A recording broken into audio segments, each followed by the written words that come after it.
Luciana, querida Luciana Weiner, qué gusto saludarte, ¿cómo estás?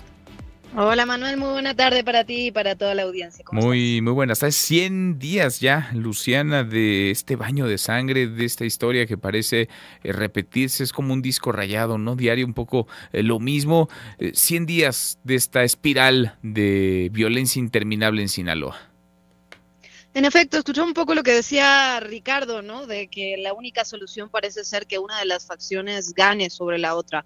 No parecería que haya ninguna esperanza en que las autoridades pudieran hacer su trabajo. Tú lo has abordado en este espacio, pues durante todos estos 100 días. Me parecía interesante hacer un corte de caja, porque evidentemente las afectaciones son humanas, pero también son económicas, pero Ujú. también son para la ciudadanía, para las entidades cercanas, en fin, hay un desarme, un destrozo, ¿no? En Culiacán, en Sinaloa, y lo cierto es que, pues sí, hay que seguir poniendo el dedo sobre el renglón, pues. Sin duda una tragedia sobre otra y se acumulan. Luciana, escuchamos tu trabajo y seguimos platicando. Esta semana se cumplieron 100 días desde que inició la disputa entre las dos facciones más importantes del cártel de Sinaloa. Los hijos de Joaquín Guzmán Loera, los Chapitos, y los hijos de Ismael El Mayo Zambada. La violencia ha dejado huella en la seguridad y en la economía local. En Culiacán, Sinaloa, los efectos han sido claros. Negocios que han tenido que cerrar de forma temporal y también definitiva, además de una notable reducción en las actividades comerciales. Esperamos que el gobierno le quede claro que con ellos, sin ellos y a pesar de ellos, somos mucho más resilientes que cualquier contingencia que suceda. Al gobierno le toca gobernar. A nosotros nos toca crear fuentes de empleo. Es Marta Reyes, presidenta del Consejo Directivo Coparmex en Sinaloa. ¿Qué ha pasado desde aquel 25 de julio cuando el secuestro, como lo llamó la Fiscalía General de la República del Mayo Zambada, marcó la fractura total entre facciones? Silver Mesa, coordinador de la Unidad de Periodismo de Investigación y Datos del Universal, lo detalla. Más de 500 personas muertas en este periodo, más de 600 desaparecidos según los colectivos de búsqueda. Estamos viviendo un momento de extrema violencia y un momento inédito, un momento que nunca se había visto en un tiempo tan prolongado. En total son más de 1,000 armas, explosivos que se han asegurado. Armas largas, armas cortas, granadas, además de una serie de autos que se han robado. La ola de violencia ha obligado a una disminución en las actividades económicas, lo que pone en peligro la estabilidad de las pymes y del mercado laboral. Según datos de la Coparmex, al 25 de septiembre las pérdidas económicas ya superaban los 800 millones de pesos. La Unión de Comerciantes de Culiacán ha emitido recomendaciones para mitigar riesgos, como evitar publicaciones sobre viajes, configurar las redes sociales como privadas y no vincular información personal con los negocios. 6 de cada 10 personas que han sido privadas de la libertad en este proceso permanecen desaparecidas. Estamos hablando ya de casi 500 personas que no han sido localizadas ni con vida ni sin vida, que simplemente están en el limbo. Es el periodista Adrián López, director del periódico Noroeste, quien coordinó una investigación para apoyar al periodismo regional en América Latina e incluyeron una base de datos creada por Noroeste, que utiliza fichas de búsqueda emitidas por la Comisión Estatal de Búsqueda de Sinaloa, las colectivas Sabuesas Guerreras en Culiacán y la de Voces Sin Justicia en Mazatlán. En Culiacán, más o menos el 12% de las personas que se reportan como privadas de la libertad han sido halladas sin vida. Hubo otros hallazgos. La mayoría de las víctimas, por ejemplo, son hombres jóvenes de alrededor de 30 años. En Mazatlán, 6 de cada 10 personas reportadas como privadas de su libertad han sido hallados sin vida.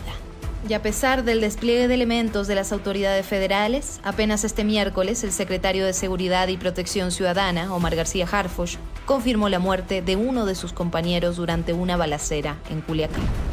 Yo soy Luciana Weiner y esto es Código MBS. Qué caos, qué tragedia para donde uno voltee, Luciana. Son cientos de asesinatos, cientos de desaparecidos, de personas secuestradas, de vehículos robados y no se ve para cuándo el fin de esta escalada. Y dos temas a los que tenemos que prestar atención y que ponen sobre la mesa justamente Silver y Adrián y que tiene que ver. El primero con el tema de la comunicación, digamos, sean dos fenómenos. El primero es cuando hay un vacío por parte de las autoridades en la comunicación oficial, ¿no? Y las cifras oficiales pues no responden a lo que ocurre en la realidad. Estos vacíos se van llenando de información falsa que corre en Internet, pero también de información que quieren posicionar, ¿no? Los grupos justamente del crimen organizado. Y además, claro, cada vez es más difícil hacer periodismo en estos lugares. Por otro lado, también hay que prestar mucha atención del reclutamiento forzado de personas en un contexto como este. El trabajo que hace Noroeste respecto a las personas desaparecidas y al perfil de las personas. Nos siguen dando estos indicios de las personas que no aparecen, que podrían haber sido reclutadas para trabajo forzado o para unirse, digamos, a las filas del crimen organizado. Las consecuencias, pues, de todo esto las vamos a seguir viendo durante meses, quizás años, ¿no? Y hay que empezar como a detallar, después de estos 100 días, ¿no? ¿Qué viene ahora para nosotros, los medios de comunicación? ¿Dónde vamos a poner el acento? ¿Dónde vamos a poner las investigaciones? Y creo que eso también tiene que estar sobre la mesa, Manuel. Tal cual. Qué interesante estas dos vertientes, por supuesto hay muchas otras, y podríamos hablar de la afectación educativa, por ejemplo, los niños que no pueden ir a las escuelas, los padres que tienen miedo, igual los profesores. Pero, a ver, veíamos hace poco, la semana pasada, algunas personas que fueron pues levantadas, se las llevaron de estos centros en donde a veces están quienes están tratando algún tipo de adicción. En primer momento las autoridades decían es que se fueron por su propia voluntad. Pues no se van por su propia voluntad, son llevados por la fuerza, y precisamente esa es una de las principales líneas, son llevados para unirse a uno de los grupos de manera forzada para esta guerra, para seguir abasteciendo uno de las facciones, uno de los pandillas, de los grupos que están en esta confrontación constante. Y ahí también creo que las autoridades deben un montón de información, no la han transparentado y hay muchas mentiras en lo que han dicho hasta ahora, Luciana. Absolutamente, la narrativa oficial que se contrapone con la realidad. Mencionaba recién al gobernador Rocha Moya, y lo cierto es que ha habido unas declaraciones durante estos 100 días que son realmente indignantes y que no, digamos, no pasan cualquier filtro de contraste de información, ¿no? En ese sentido, también lo que decías es muy preocupante. Estos centros donde las personas van a rehabilitarse por adicciones, que no solo en este caso, Manuel, lo cierto es que hay una larga tradición de asesinatos, homicidios, desapariciones adentro de estos centros que se supondría que deberían ser, digamos, un lugar seguro, un lugar de recuperación de las personas. Incluso hay varias investigaciones que demuestran que muchos de estos centros ni siquiera tienen ni los papeles en regla ni la capacitación para funcionar como tal. Entonces, en efecto, tantas líneas de las cuales platicar, y Sinaloa se transforma en un espejo, ¿no? En un espejo de la República entera, de lo que está ocurriendo con nuestro país. Pues. Y quizá por mirar tanto a Sinaloa, y ojo, no hay que restarle ni interés ni atención, hemos dejado de ver cómo ha crecido también esta espiral de violencia en Chiapas, en Tabasco, en muchas otras entidades que igualmente están pasando por una escalada, por una constante confrontación entre grupos de la delincuencia. Y sí, ahí está el gobernador, ahí sigue el gobernador, que parece inamovible, intocable. ¿Cuántas veces no dijo Luciana que todo estaba en paz, que en Sinaloa la cosa estaba tranquila, cuando ya vivían los sinaloenses esto que están viviendo, esto que están padeciendo? Justo en las escuelas, ¿no? Cuando recién lo mencionabas, el gobernador salió a decir que los niños y las niñas tenían que volver a las escuelas, y lo cierto es que evidentemente pues las familias tienen miedo, ¿no? Con absoluta razón.